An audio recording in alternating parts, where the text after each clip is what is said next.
వీక్షకులకు స్వాగతం, నమస్కారం. బైరెడ్డి శబరి గారు పార్లమెంట్ దగ్గర మాట్లాడుతూ లిక్కర్ స్కామ్ కంటే అతిపెద్ద స్కామ్ అయిన బియ్యం స్కామ్ని బయట పెట్టబోతున్నాను, ఇది లక్షల కోట్ల రూపాయలు ఉంటుందంటూ ప్రెస్ మీట్లో చెప్పారు. లిక్కర్ స్కామే లక్షల కోట్లు అనుకుంటే ఆమె బయట పెట్టబోయే బియ్యం స్కామ్ ఇంకా అతిపెద్ద అంటూ ఆమె ప్రస్తావించారు. అంటే ఎన్ని లక్షల కోట్ల రూపాయలు జగన్ రెడ్డి ముఠ దోచేసింది.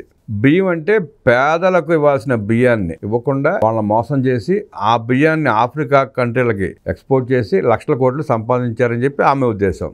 బైరెడ్డి శబరి ఎంపీ గారు ఏమన్నారు, వారి మాటల్ని ఎలా చూడాలో విశ్లేషించడానికి మనతో పాటు సోషల్ యాక్టివిస్ట్ శ్రీలీల గారు ఉన్నారు. వారిని అడిగి పూర్తి సారాంశం తెలుసుకునే ప్రయత్నం చేద్దాం. నమస్తే శ్రీలీల గారు. శబరి గారు మాట్లాడుతూ లిక్కర్ స్కామ్ కంటే అతిపెద్ద స్కామ్ బియ్యం స్కామ్ అన్నారు. అంటే అంత పెద్ద స్కామా? ఎన్ని లక్షల కోట్ల రూపాయలు దోచేసి ఉంటారు? ఎలా చూస్తారు, ఎలా విశ్లేషిస్తారు?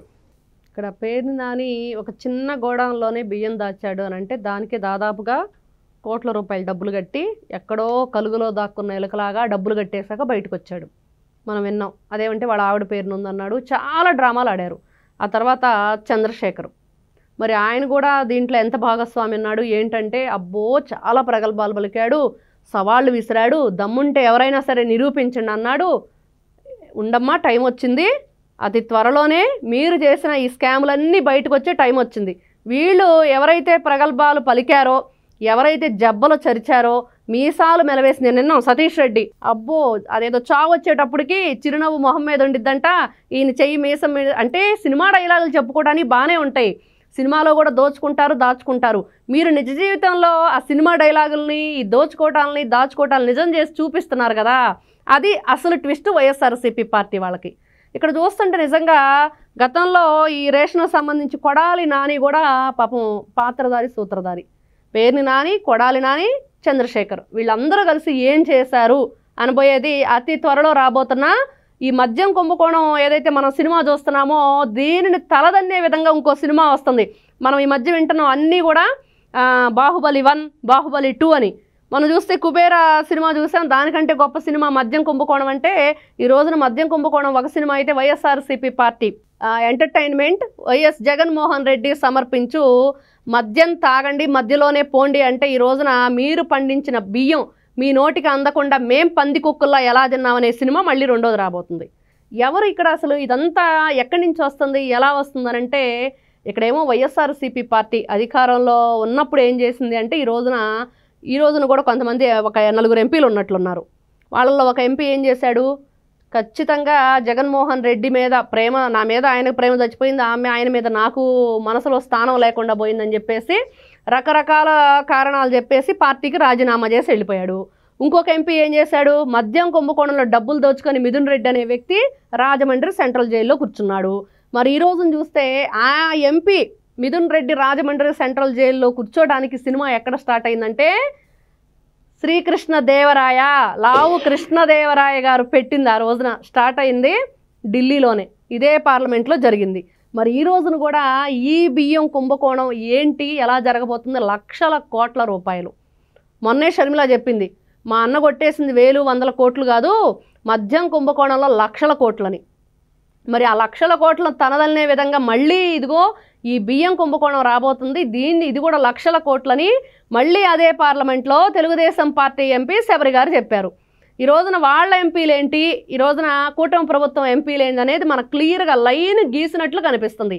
వాళ్ళు చేసిన స్కీముల పేరుతో స్కాములు ఏవైతే ఉన్నాయో వాటిని ఈ రోజున కూటమి ప్రభుత్వం అధికారంలోకి వచ్చాక ఒక్కొక్కటిగా బయట పెడుతున్న తీరు, బయటపడుతున్న వాళ్ళ చీకటి బాగోతాలు ఇవన్నీ వింటుంటే ఎక్కడ ఆఫ్రికా, ఎక్కడ ఏషియా, ఖండాలు ఎక్కడ, అసలు మీరు ఖండాంతరాలు దాటిచ్చేసి, అంటే ఈ బియ్యమే వెళ్ళినాయా, బియ్యంతో పాటు డబ్బులు కూడా వెళ్ళినాయా? ఇక్కడ కూడా ఇది ఒక పాయింట్ అండి. వీళ్ళు జగన్మోహన్ రెడ్డి పదే కూతుర్ల దగ్గరకు వెళతానని చెప్పి వెళ్ళినప్పుడు తను దిగవలసిన ప్లేస్ కాకుండా మధ్యలో వేరే ప్లేస్లో దిగాడని మనం ఎన్నోసార్లు చెప్పుకున్నాం. ఎందుకు అక్కడ దిగాడు, అక్కడ ఏం డబ్బులు మూటలు పెట్టాడు, ఏం డెన్నలు ఉన్నాయి, ఇవన్నీ మనం చూస్తుంటే ఈ 11 కోట్లు ఎలా దొరికినాయో ఈ లక్షల కోట్ల రూపాయలు అతి త్వరలోనే మరి ఈ కుంభకోణంలో కూడా పేరుని నాని, కొడాలి నాని, మరి కొడాలి నాని పాప మా బెల్ట్ వేసుకొని తిరుగుతున్నాడు, చచ్చిపోతున్నాడు, గుండె జారి చేతిలోకి వచ్చేస్తుందంట, గజగజ వణికిపోతున్నాడు. మరి ఆ బెల్ట్ ఆ గుండె జారకుండానే వేసుకున్నాడని చెప్పేసి అందరికి అర్థమైపోయింది. ఈ అరెస్టులు, ఈ కుంభకోణాలు ఇవన్నీ బయటకు వచ్చి జైలుకి వెళ్ళేదాకా ఆ బెల్ట్ తీయడు అనేది మాత్రం క్లియర్గా అర్థమవుతుంది.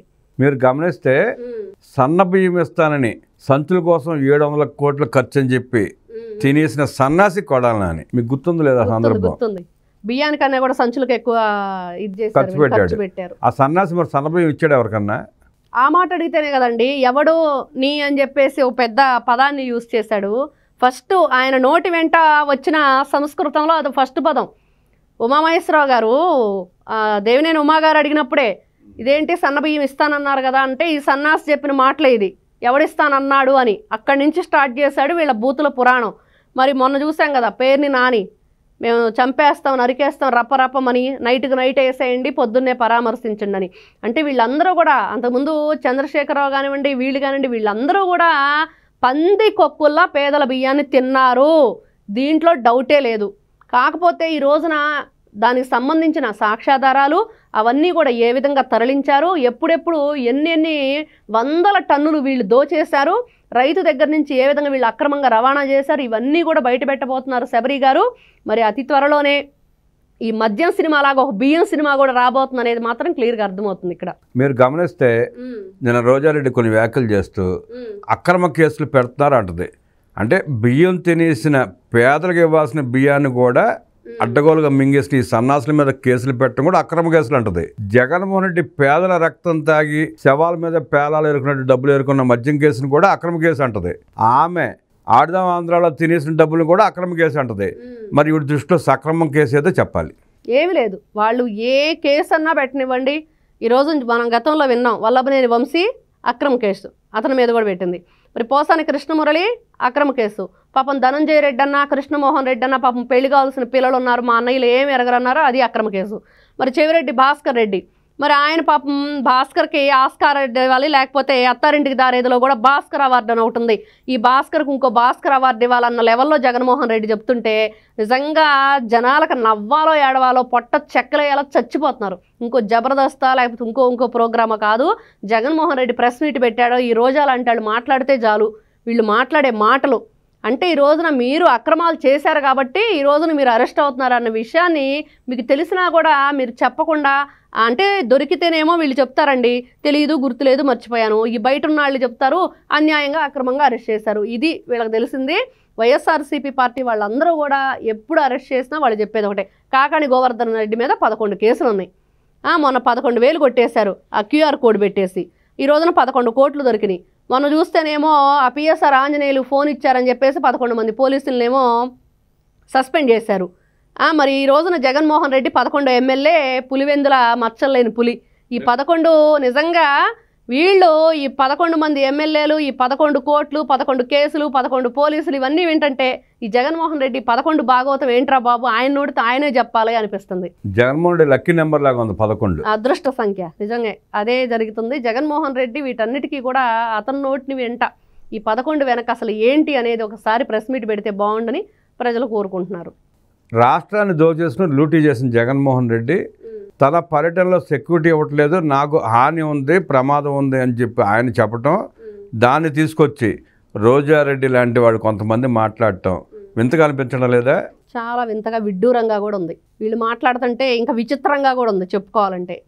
విచిత్రం, విడ్డూరం, వింత ఇవన్నీ కూడా వైఎస్ఆర్సీపీ పార్టీ నేతలు మాట్లాడుతుంటేనే ఎందుకు అనిపిస్తుంది, ఎందుకు ప్రజలకు అలా వినిపిస్తుంది అంటే నిజంగా వీళ్ళు మాట్లాడే మాటలు. ఈ రోజున Z+ కేటగిరీ జగన్మోహన్ రెడ్డి కావాలి, ఉంది, ఆల్రెడీ ఇస్తున్నారు, 100 మంది పోలీసులు తరలిస్తున్నారు. మీరేం చేస్తున్నారు?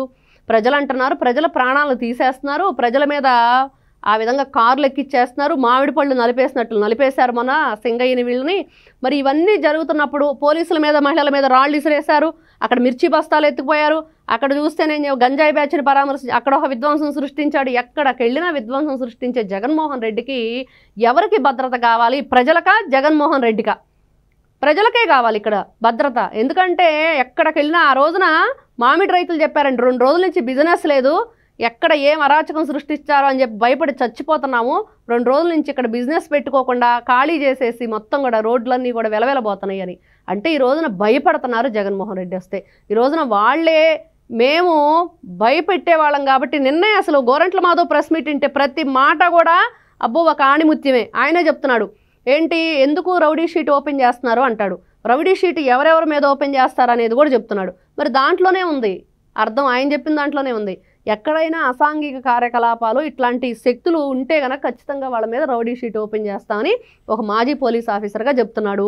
మరి అదే కదా మీరు చేశారు, ప్లకార్డ్స్ పట్టుకొని రపరప నరికేస్తామని మనిషి మీదగా కారు పోనిస్తే మరి అదే కదా మీరు చేస్తుంది, అక్కడ విధ్వంసం సృష్టిస్తున్నారు కదా. కాబట్టి ఈ రోజా మాట్లాడినా, గోరంట్ల మాధవ్ లాంటి వాళ్ళు మాట్లాడినా, జగన్మోహన్ రెడ్డి మాట్లాడినా ఈ రోజున భద్రత కావాల్సింది మాత్రం ప్రజలకి అనేది మాత్రం ప్రజలు ఎప్పుడో తేల్చేశారు.